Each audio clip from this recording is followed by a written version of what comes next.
Finance project are stock का portfolio और dashboard इन Excel. Urdu ज़बान में इसकी वीडियो नंबर 11 है, जिसमें हम जो है probability distribution of expected return ये कैलकुलेट करेंगे और फिर जो है डैशबोर्ड के लिए इससे हम पिक्चर बनाएंगे। तो ये आखिरी कैलकुलेशन है, थोड़ी सी रह गई हैं, तो उसके बाद जो है हमारा ये टास्क मुकम्मल हो जाएगा। मैं एक्सेल शीट पे आता हूँ और ये एक्सेल शीट पे आ गए हैं हम। यहाँ पे मैं जो है फ्रीक्वेंसी डिस्ट्रीब्यूशन की हेडिंग देता हूँ।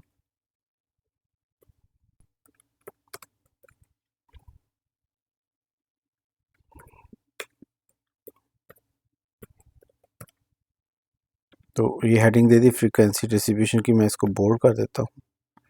अब इसमें हमने कुछ चीज़ों को जो है वो कैलकुलेट करना है अपने सारे चार्ट के लिए। तो इसमें हमने जो है वो मैक्सिमम वैल्यू चेक करनी है। इसके बाद जो है हमने मिनिमम वैल्यू जो है वो देखनी है, हमारा जो एक्सपेक्टेड रिटर्न है उसकी। और उसके बाद हमने रेंज कैलकुलेट कर लेनी है। रेंज के बाद जो है हमने वो बिन्स निकाल लेनी है। बिन्स मतलब हम कितने डाटा जो है वो देना चाहते हैं। और उसके बाद जो है वो बिन साइज़ को हम कैलकुलेट करेंगे। तो ये बिन साइज़ आ जाएगा इसे। तो ये जो है हमें चीज़ें जो है वो कैलकुलेट करनी है और उसकी बेस के ऊपर फिर हम अपना फ्रीक्वेंसी डिस्ट्रीब्यूशन जो है वो बना लेंगे। तो मैक्सिमम वैल्यू कैलकुलेट करने के मैं मैक्स लिखता हूँ और उसके बाद जो है एक्सपेक्टेड रिटर्न से जाके मैं इसको कैलकुलेट कर लूँगा।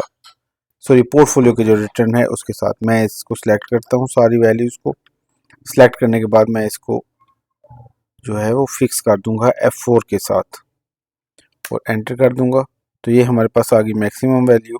इसी को कॉपी करके मैं नीचे पेस्ट करता हूँ और इसके फार्मूले को मैं थोड़ा सा चेंज कर दूंगा और मैक्स की बजाय इधर मिनिमम कर दूंगा। तो MIN कर देंगे तो ये मिनिमम आ जाएगा हमारे पास। एंटर कर दूंगा तो ये मिनिमम वैल्यू आ गई, मैक्सिमम वैल्यू भी आ गई, मिनिमम वैल्यू भी। रेंज निकाल लेंगे तो रेंज के लिए मैक्सिमम वैल्यू में से मिनिमम वैल्यू को लेस करेंगे हम। तो ये हमारे पास मिन जो है वो रेंज आ गई है, वो 18 का जो है इसमें डिफरेंस है। बिन्स के हमने कितने वो पार्ट बनाने हैं अपने चार्ट के अंदर, जो टेबल बनाना है, डिस्ट्रीब्यूशन कितनी करनी है। तो मैं जो है इसको 30 दे देता हूँ। 25 भी की जा सकता है, 20 भी किया जा सकता है अपने डाटा के हिसाब से। और अपनी जो है वो आप जितनी बड़ा इसको फैलाना चाहें अपने ग्राफ के ऊपर, तो मैं 30 इसको जो है वो दे रहा हूँ कि हमें 30 जो है वो डिस्ट्रीब्यूशन करने हैं। थोड़ा सा साइज बड़ा कर देता हूँ ताकि आपको समझने में भी आसानी रहे। तो इसके बाद जो है जो बिन साइज है उसको कैलकुलेट करने के लिए मैंने इसको लेना है रेंज को, उसको डिवाइड कर देना है हमने बिन्स के साथ। ओके करूँगा तो ये हमारे पास आ गया, बिन का जो है वो साइज भी आ गया। अब इसके बाद जो है हमने वो निकाल लेनी है वैल्यूज़, जिसके हिसाब से हमने स्मॉल वैल्यू और बड़ी वैल्यू जो है वो निकालनी है और फिर आगे कैलकुलेशन करनी है। तो उसके लिए हमने क्या करना है, हमने मिनिमम वैल्यू लेनी है और फिर उसके अंदर हमने मिनिमम वैल्यू लेके उसमें हमने ऐड करना है जो ये बिन साइज़ है। और बिन साइज़ को मैं इधर फिक्स कर दूंगा। फिक्स करने के लिए मैंने कंट्रोल और फिर F4 का बटन किया तो ये फिक्स हो गया। अब मैंने इसको जो है ना वो नीचे ड्रैग करना है और ये जो पॉजिटिव वैल्यू है उसके पास ले जाना है। ये तकरीबन 8.79 है, तो मैं इसको ड्रैग करके नीचे ले जाता हूँ और जिस जगह पे वो आएगा हम उधर तक चलेंगे। अभी तो 1 पे आया, मैं मज़ीद इसको नीचे ले जाता हूँ। तो ये चेक कर लेते हैं यहाँ पे जो आ रहा है, तो मैं इसको इधर से नीचे से इसको ख़त्म कर देता हूँ।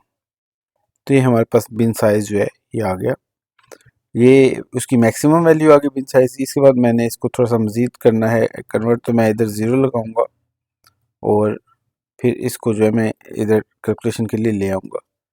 ये इस तरह करके मैं इसको ड्रैग कर लूँगा। सॉरी, इधर एक मिस्टेक कर दी मैंने। इन सारों को हम ड्रैग करके एक लाइन नीचे ले जाएंगे। मैं इसको कट करता हूँ और इस तरह पेस्ट करता हूँ। इसके बाद जो है इस जगह पे मैं इसको सिलेक्ट कर लेता हूँ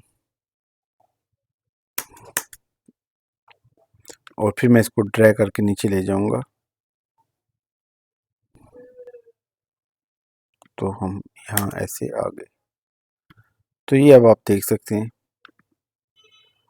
कि यहाँ पे हमारी जो है वो छोटी वैल्यू, बड़ी वैल्यू, फिर इस तरह ये सारा टेबल जो है हमारा वो कंटिन्यूसली नीचे की जानब जा रहा है।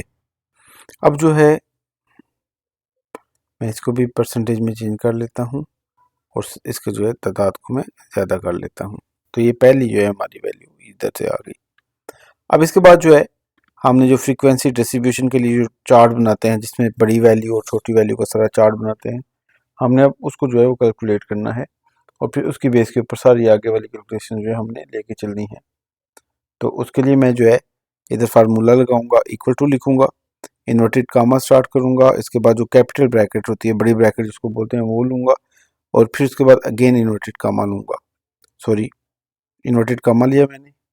अब इसके बाद जो है मैं एंड का निशान लगा के लेफ्ट, एक्सेल का फंक्शन है, लेफ्ट करूंगा। लेफ्ट में जो है हमें वो इधर वाली जो वैल्यू है वो सिलेक्ट करेगा और फिर उसके बाद हम इस वैल्यू को सिलेक्ट करेंगे और फिर उसके बाद हम जो है कैलकुलेशन को आगे ले जाएंगे। तो मैं इसको सिलेक्ट करता हूँ, कामे का निशान लगाता हूँ और इसके बाद 6 ले लेता हूँ। 6 जो है हमारे पास वो चार्ट के लिए वैल्यूज आ जाएंगी। तो ये चार्ट जब बनेगा तो उसमें ये वैल्यूज वो ले लेगा। तो ये 6 आ गया हमारा, या नंबर कैरेक्टरिस्टिक्स जो है वो 6 लेगा हमारे लिए सारी कैलकुलेशन के लिए। उसके बाद जो है मैं ब्रैकेट क्लोज करके अगेन एंड का निशान लगाता हूँ और उसके बाद इन्वर्टेड कामा लगाऊंगा, स्पेस दूंगा, फिर इन्वर्टेड कामा लगाऊंगा और उसके बाद फिर अगेन जो है मैं ये सारी कैलकुलेशन को उधर पेस्ट कर सकता हूँ, ये कॉपी करके उन सारी वैल्यूज़ को ले सकता हूँ। मैं इसको सारे को इधर से कॉपी करता हूँ,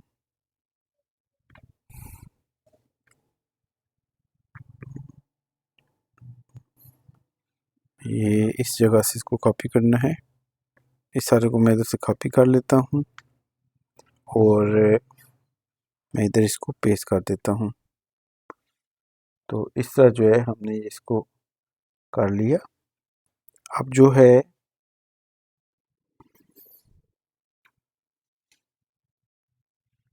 इधर हमने ये एंडिंग पे एक ब्रैकेट लगानी है और फिर इन्वर्टेड कॉमा जो है वो सिलेक्ट करने हैं और ये जो वैल्यू दोनों सेम है, मैंने एक वैल्यू ये लेनी है और एक वैल्यू इधर इसमें लेनी है जो इधर पहले है। तो उसके लिए मैं ये बी जे है, ये बी आई है और ये बी जे, तो मैं इधर इसको जे कर देता हूँ और एंटर कर देता हूँ। तो ये हमारे पास जो है वो साइज आ गया है बिन्स का जो हमने अपने कैलकुलेशन में लेके आनी है। तो मैं इसको ड्रैग करके नीचे ले जाऊंगा,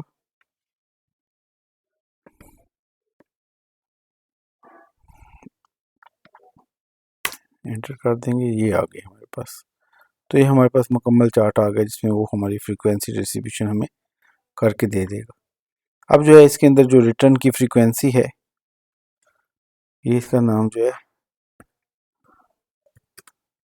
डिस्ट लिख लूँगा और अब जो इधर फ्रीक्वेंसी, वो जो रिटर्न है उसकी क्या फ्रीक्वेंसी है वो इधर ले लेंगे। तो इसमें फार्मूला लगाएंगे और फिर जो है ये हमें कैलकुलेट करके खुद ब खुद जो है सारी कैलकुलेशन दे देगा कि हमने किस तरह जो है वो इसको मुकम्मल करना है। तो मैं इसका फार्मूला जो है इधर ऐड करता हूँ और फार्मूले के लिए हमने क्या करना है, इक्वल टू लगाने के बाद काउंट इफ़, ये इफ़ इसकी ये इफ़्स जो है तो इसको सिलेक्ट करेंगे, ब्रैकेट लगाई, इसके बाद जो हमारे रिटर्न्स हैं, फ्रीक्वेंसी के रिटर्न्स, उनको सिलेक्ट करना है मैंने सारों को। तो ये सारी वैल्यूज़ को सिलेक्ट करूँगा। तो अब यहाँ पे ये सारे जो है वो मैंने सिलेक्ट कर लिए हैं और उनको मैं फिक्स कर दूँगा। सिलेक्ट करने के बाद कंट्रोल F4 करूँगा। तो ये सारा जो है हमारे पास डाटा जो है वो फिक्स हो चुका है। अब इसके बाद हमने जो है वो इसके बाद कामे का निशान लगाना है, निशान के बाद फिर इन्वर्टेड कामाज सेलेक्ट करने हैं और फिर इस साइन को लगाना है हमने, ये वाला साइन जो है, ये ग्रेटर का जो साइन है इसको लगाएंगे, आगे इक्वल टू लगाएंगे, फिर जो है इन्वर्टेड कामा का निशान लगाएंगे हम एंड फिर इसके बाद एंड लेंगे और एंड के अंदर हम जो है ये वाली जो वैल्यू है इसको लेंगे, कामे का निशान लगाएंगे और फिर जो हमारा डाटा की डिस्ट्रीब्यूशन है, यानी कि जो ये इधर, सॉरी एक सेकेंड, ये जो है इसको दोबारा मैं सिलेक्ट करूँगा जो, और उसको मैं फिक्स कर दूंगा कंट्रोल F4 के साथ। ये सारा फिक्स कर दिया और आगे फिर जो है मैं कामे का निशान लगाऊंगा, फिर इसके बाद इन्वर्टेड कामा लेंगे और फिर ये जो लेस देन का निशान है इसको लेंगे। मतलब पहले उससे बड़ी रकम और अब इससे छोटी रकमें जो हैं वो सिर्फ उनको सिलेक्ट करें। ये इसको जो है वो बोला है मैंने, मतलब इससे बड़ी रकमें, सॉरी इससे बड़ी रकमें और इससे जो है छोटी रकमें, तो लेस देन और फिर इक्वल का निशान लगाएंगे, इन्वर्टेड कामास और फिर एंड लगाने के बाद अब इसको मैं सिलेक्ट कर लूँगा और ब्रैकेट को क्लोज कर दूंगा, एंटर करूँगा तो ये हमारे पास आ गया। मैं इसको अब ड्रैग करके नीचे ले जाता हूँ एंड तक, ओके कर देते हैं। तो ये हमारे पास, ये हमारी जो है फ्रीक्वेंसी डिस्ट्रीब्यूशन जो है वो मुकम्मल हो चुकी है। ये सारी हमने इसको कैलकुलेट कर लिया है। अब हम जो है थोड़ा सा मज़ीद कैलकुलेशन करनी है, चंद एक कैलकुलेशन हैं वो रह गई थी, तो अब हमने उनको कैलकुलेट करना है। तो मैं इसको इधर से कॉपी करता हूँ, कॉपी करने के बाद मैं ऊपर चला जाता हूँ और हमने ये जो कुछ पोर्टफोलियोज कैलकुलेट किए थे,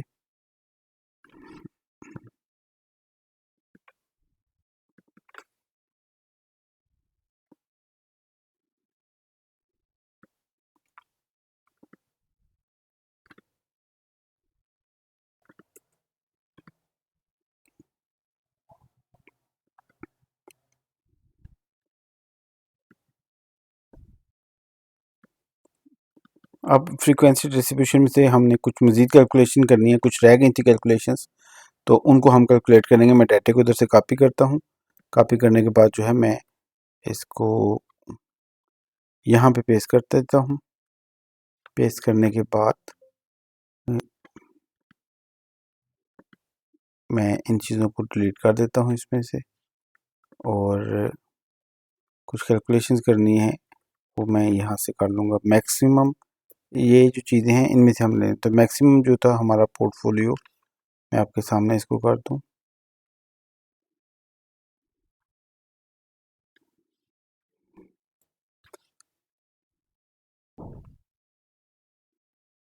तो मैक्सिमम पोर्टफोलियो ये था। इसके बाद जो मिनिमम पोर्टफोलियो है वो ये वाला था हमारा, उसका रिटर्न ये। इसके बाद रेंज निकाल लेंगे हम, रेंज के लिए कैप बड़ी रकम में से छोटी रकम को माइनस कर देंगे। बिन साइज हम इधर 10 कर लेते हैं और इसके बाद जो है हम रेंज को डिवाइड कर देंगे बिन्स के साथ, तो बिन साइज आ जाएगा। तो ये कुछ कैलकुलेशन ही रह गई, मैंने इनको भी कैलकुलेट कर दिया। अब नेक्स्ट जो है कैलकुलेशन करने, तो हम जो है वो रिटर्न देख लेंगे। तो अब जो मैं इधर हेडिंग लगाता हूँ रिटर्न की, और फिर उसके बाद मैं ये जो चीज़ें हैं इनको सिलेक्ट करता हूँ, मैं इधर इनको पेस्ट कर देता हूँ। तो ये सारी चीज़ें, सारे जो है एसेट्स आ गए हमारे और इधर इनका रिटर्न आ गया।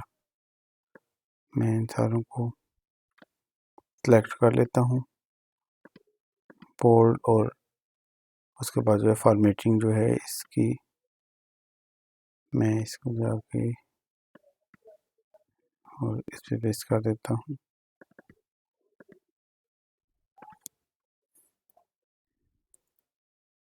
तो अब ये हमारे पास आ चुके हैं। अब मैंने क्या करना है कि ये जो मिनिमम वैल्यू है इसको लेना है, और ये इसमें मैं फिर इसको सिलेक्ट करूँगा और इसमें ऐड कर दूँगा ये जो हमारे पास बिन साइज़ है, और मैं इसको कंट्रोल F4 कर दूँगा। ये ऐसे हमने कर लिया।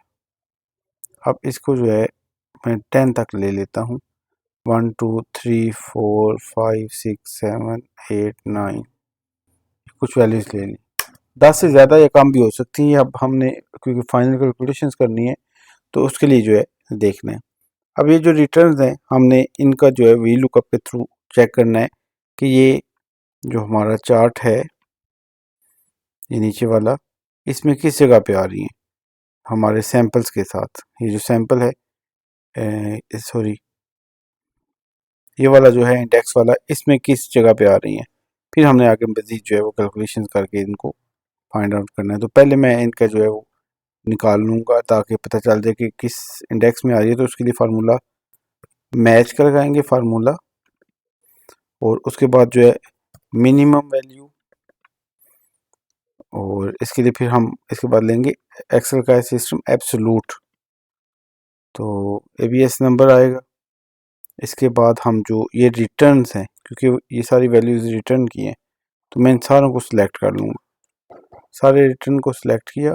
आप इसमें से कम भी कर सकते हैं ताकि कैलकुलेशन आपकी इजी हो। मतलब ये 10,000 है तो आप 1,000 भी इसमें से सिलेक्ट कर सकते हैं। इससे फिर आपकी कैलकुलेशन जो है वो जल्दी कर देगा एक्सेल और बहुत देर नहीं लगेगी इन सारी वैल्यूज़ को सॉर्ट आउट करने में। तो ये मैंने इसको कैलकुलेट कर लिया है। इसके बाद जो है मैं इसमें से जो है माइनस करूँगा इसी वैल्यू को। ये जो पहले नंबर पे वैल्यू आ रही है तो मैं इसको उसमें से माइनस कर दूँगा। तो ये माइनस कर दिया मैंने।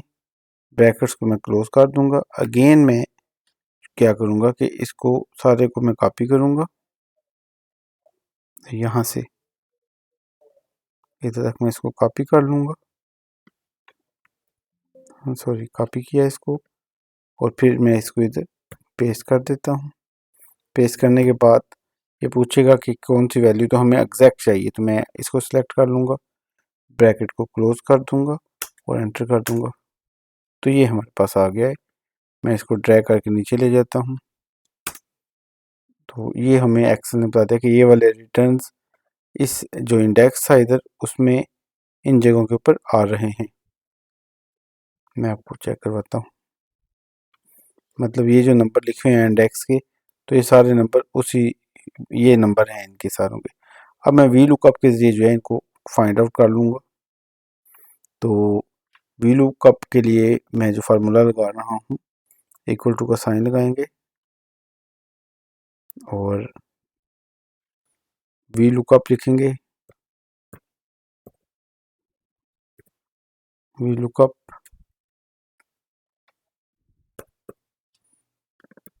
लुकअप सेलेक्ट करूँगा और इसके बाद जो है मैंने इसको सर्च करना है। वी लुकअप को बोलूँगा कि इसको सर्च करो और वी लुकअप सर्च करेगा इन वैल्यू में से इसको सर्च करेगा और ये जो वैल्यूज़ हैं इनके अंदर से मैं सारों को सिलेक्ट करके और इनको मैं फिक्स कर देता हूँ कि हर बार वो इसी में से सर्च करे। F4 लगाऊंगा तो वो फिक्स हो जाएगा इधर से। और अब मुझे जो है सॉरी कामे का निशान लगाऊंगा। अब मुझे ये सारी वैल्यूज़ का रिटर्न जो है वो बताना है इसमें कि क्या वेट है पोर्टफोलियो में ये जो सारे हैं। तो इसके लिए मैंने जो फार्मूला लगाना है वो दरमियानी ब्रैकेट स्टार्ट करूँगा और मुझे दूसरी वैल्यू चाहिए, तीसरी चाहिए, चौथी चाहिए, पांचवी चाहिए, छठी चाहिए, सातवीं चाहिए, आठवीं चाहिए, नौवीं चाहिए और 10वीं वैल्यू चाहिए। मैं ब्रैकेट को क्लोज कर दूंगा और दरमियानी ब्रैकेट को क्लोज करूंगा। फिर इसके बाद जो है हमें एग्जैक्ट वैल्यू चाहिए तो फॉल्स में सेलेक्ट करूंगा ब्रैकेट क्लोज करने के बाद। तो ये देख सकते हैं आप कि हमारे पास ये सारी वैल्यूज़ के जो है वो रिटर्न या वेट जो है वो सारी वैल्यूज़ के आ चुके हैं। परसेंटेज में चेंज करने के बाद 4 वैल्यूज़ कर लेते हैं। ड्रैग करके मैं इसको नीचे कर लेता हूँ ये इस तरह। अब इसके बाद जो है हमारा एक चीज़ रहेगी स्टैंडर्ड डेविएशन हमने कैलकुलेट करना जो है वो फाइंड करना है इसी में से ये जो स्टैंडर्ड डेविएशन है। तो मैं इधर सॉरी स्टैंडर्ड डेविएशन लिख लेते हैं और इसके लिए भी जो है वो वी लुकअप का फार्मूला यूज़ होगा और फिर जो है हम इसको सर्च कर लेंगे। तो वी लुकअप मैं इधर से सिलेक्ट कर लूँगा और लुकअप करना है इसी वैल्यू को और करना है हमने ये जो सारा डाटा है इसमें से ये इधर से लेके नीचे तक सारी वैल्यूज़ इसके अंदर से सर्च करना है इसने। मैं वैल्यूज़ को फिक्स कर देता हूँ, F4 दबाता हूँ तो फिक्स हो जाएंगी। और अब ये जो वैल्यू है 10 पहले थे, अब ये 11वें नंबर पे है तो 11 कर लूँगा उसको। और इसके बाद जो है फिक्स चाहिए तो फॉल्स, ब्रैकेट क्लोज करूँगा और एंटर करूँगा तो ये आ गया हमारे पास। ड्रैग करके नीचे कर लेते हैं इसको एंटर और परसेंटेज में चेंज कर लेते हैं। तो इस तरह हमारे पास जो है जो हमारे ये जो पोर्टफोलियोज़ हैं उसकी सारी कैलकुलेशंस तकरीबन मुकम्मल हो चुकी हुई है।